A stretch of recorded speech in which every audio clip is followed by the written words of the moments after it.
Il y a une chose qui est très compliquée en Afrique, c'est que d'abord la jeunesse africaine a du talent.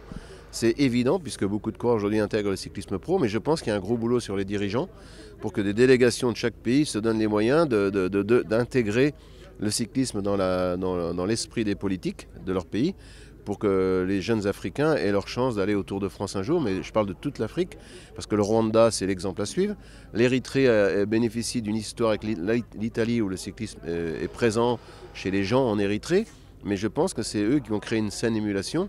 Donc aux autres délégations, moi je suis prêt à les aider, mais aujourd'hui c'est vrai qu'on ne peut pas aider un jeune Africain sans aider une délégation pour permettre de transmettre dans leur pays ce qu'est le cyclisme et pour en avoir des bénéfices dans quelques temps. Ça coûterait très peu cher et ça serait rentable dans quelques années.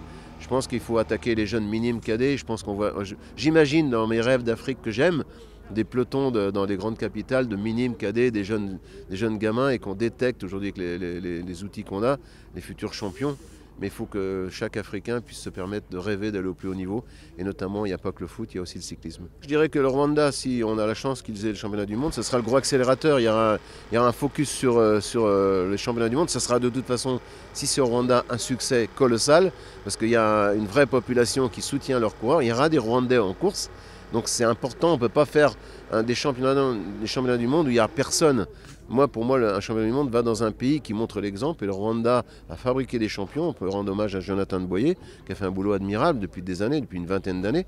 Donc si le Rwanda, ça va fonctionner, je pense qu'il va falloir s'en servir comme levier pour dire que tout est possible partout.